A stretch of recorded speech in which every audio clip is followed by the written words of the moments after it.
Geography classes में आपका स्वागत है।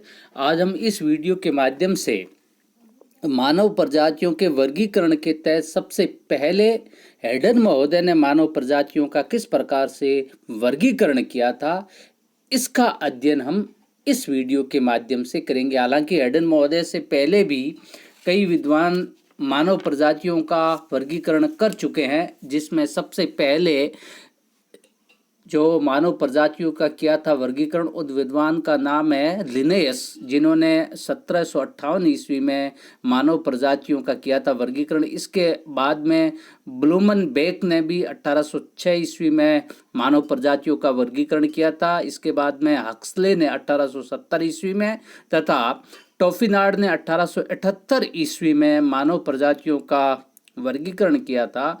और इसके बाद में टोपिनार्ड ने भी 1885 ईस्वी में मानव प्रजातियों का डेनिकर ने भी 1889 ईस्वी में मानव प्रजातियों का वर्गीकरण किया था। लेकिन आज हम इस वीडियो में हेडन महोदय ने किस प्रकार से और किस आधार पर मानव प्रजातियों का वर्गीकरण किया है, मुख्य रूप से हम इस बारे में ही अध्ययन करेंगे। हेडन महोदय ने सबसे पहले 1924 ईस्वी में सिर की बालों की बनावट के आधार पर विश्व में निवास करने वाली मानव प्रजातियों का वर्गीकरण किया। यानी कि उन्होंने मानव प्रजातियों के वर्गीकरण का जो मुख्य आधार माना था, ये है बालों की बनावट, यानी कि सिर के बालों की बनावट कैसी थी, इसी आधार पर उन्होंने मानव प्रजातियों का किया था वर्गीकरण। इसके अलावा सिर की बालों की बनावट के अलावा भी उन्होंने कुछ शारीरिक लक्षणों का इस्तेमाल इस अध्ययन में किया था। उसमें थे सिर की बनावट, रंग और शारीरिक कद, नासिका यानी नाक के स्वरूप को भी उन्होंने मानव प्रजातियों के वर्गीकरण में गौण आधार माना था। तो इन्होंने कुल मिलाकर के बालों की बनावट के आधार पर हेडन महोदय ने 1924 ईस्वी में मानव प्रजातियों को मुख्यतः 3 प्रमुख भागों में विभाजित किया था। पहली थी जिसे हम कहते हैं छल्लेदार बालों वाली प्रजातियां, जिसे यूलोट्रेची रेसेस कहते हैं। इसके अलावा लहरदार बालों वाली प्रजातियां, जो दूसरा वर्गीकरण था जिसे हम कहते हैं सीमोट्रेची। और तीसरा जो वर्गीकरण था वह था सीधे बालों वाली प्रजातियां, जिसे हम कहते हैं लियोट्रेची। यानी कि हेडन महोदय ने बालों की बनावट के आधार पर मानव प्रजातियों को 3 भागों में बांटा: छल्लेदार बालों वाली प्रजातियां, लहरदार बालों वाली प्रजातियां और सीधे बालों वाली प्रजातियां।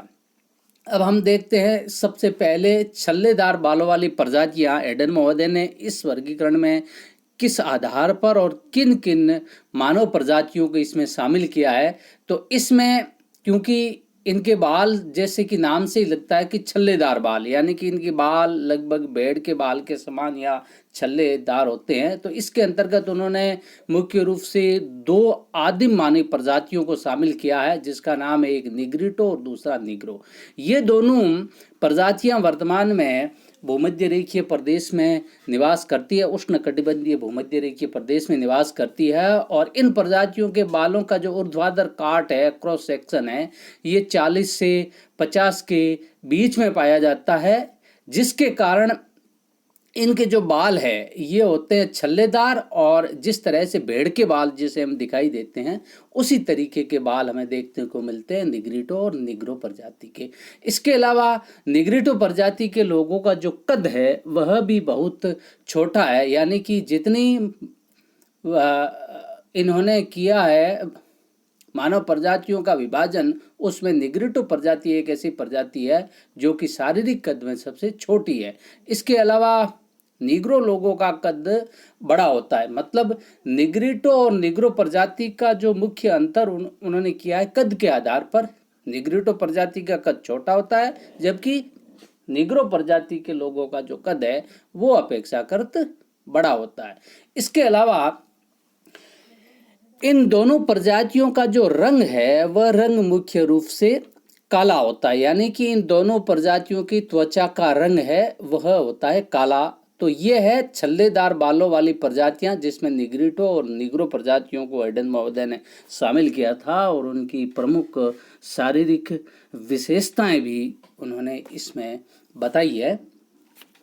अब हम बात करते हैं हेडन महोदय द्वारा बताई गई दूसरी प्रमुख प्रजाति जिसमें हम शामिल करते हैं लहरदार बालों वाली प्रजातियां। इसके अंतर्गत हेडन महोदय ने उन मानव प्रजातियों को शामिल किया है जिनके सिर के बाल है वो मुख्य रूप से होते लहरदार होते हैं। जिस तरह से समुद्र की सतह पर हवा के झोंके के साथ पानी में लहरें उत्पन्न होती है, उसी तरीके का स्वरूप इस प्रकार की प्रजातियों के बालों के सिर में लहरदार बाल पाए जाते हैं। और इसके बालों का जो ऊर्ध्वाधर काट होता है वो 60 से 70 के बीच में पाया जाता है। इसके अलावा हेडन महोदय ने त्वचा के रंग के आधार पर भी इस लहरदार बालों वाली प्रजातियों को मुख्य रूप से 2 भागों में बांटा है। जो पहला भाग है उसमें है श्याम वर्ण की ऑस्ट्रेलॉइड प्रजाति। इस प्रजाति के बाल है वो छोटी छोटी लहरों की अधिकता पाई जाती है, यानी कि इस प्रजाति जो ऑस्ट्रेलॉइड प्रजाति है इसका रंग श्याम वर्ण का होता है। और इसके अलावा इनके जो बाल है, सिर के बाल है, इसमें जिस तरह से समुद्र में उत्पन्न होती है छोटी छोटी लहरें, उसी तरीके के बालों में भी छोटी छोटी लहरों की आकृति हमें देखने को मिलती हैं। और इनका जो सिर होता है वह होता है लंबा, और शरीर का कद है ये होता है मध्यम प्रकार का। इसके अलावा उन्होंने जो त्वचा के रंग के आधार पर मानव प्रजाति का जो दूसरा लहरदार बालों वाली प्रजातियों का जो दूसरा उपभाग बताया है उसमें उन्होंने कहा है कि भूरे, कथई और श्वेत वर्ण वाली प्रजातियों को इसमें शामिल किया है, यानी कि वे प्रजातियां जिनकी त्वचा का रंग भूरा, कथई या श्वेत ये हो, उनको उन्होंने इस वर्ग में शामिल किया है। और इसमें उन्होंने काकेशियन, भूमध्य सागरीय, अल्पाइन और नॉर्डिक इन प्रमुख मानव प्रजातियों को इस वर्ग में उन्होंने शामिल किया है।